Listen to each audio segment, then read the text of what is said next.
नमस्कार दोस्तों, स्वागत है आप सबका मेरे चैनल कथा डिलाइट पर। हिंदू धर्म में हर महीने के शुक्ल पक्ष और कृष्ण पक्ष की एकादशी तिथि को श्री हरि विष्णु जी की पूजा और उपासना का विधान है।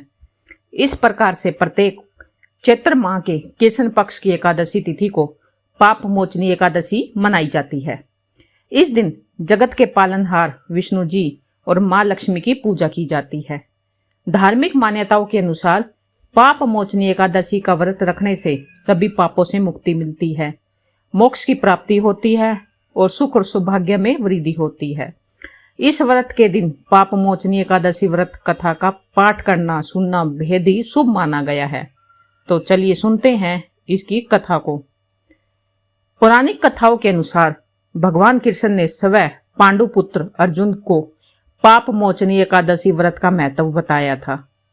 मान्यता है कि राजा मधांता ने लोमेश ऋषि से जब प्रश्न पूछा कि अनजाने में हुए पापों से मुक्ति कैसे हासिल की जाती है, तब लोमेश ऋषि ने राजा को पाप मोचनी एकादशी व्रत से जुड़ी एक कथा सुनाई थी।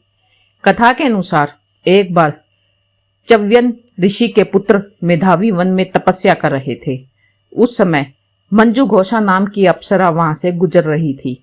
तभी उस अप्सरा की नजर मेधावी पर पड़ी और वह मेधावी पर मोहित हो गई।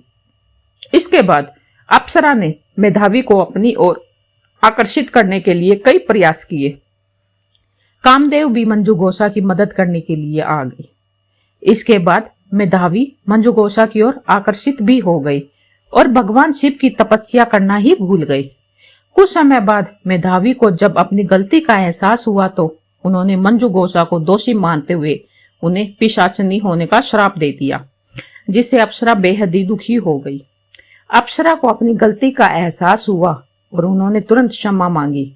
अप्सरा की क्षमा याचना सुनकर मेधावी ने मंजू घोषा को चैत्र मास की पाप मोचनी एकादशी के बारे में बताया। मंजू घोषा ने मेधावी के कहे अनुसार विधि पूर्वक पाप मोचनी एकादशी का व्रत किया। पाप मोचनी एकादशी व्रत के पुण्य प्रभाव से उसे सभी पापों से मुक्ति मिल गई। इस व्रत के प्रभाव से मंजू घोषा फिर से अप्सरा बन गई और स्वर्ग में वापस चली गई।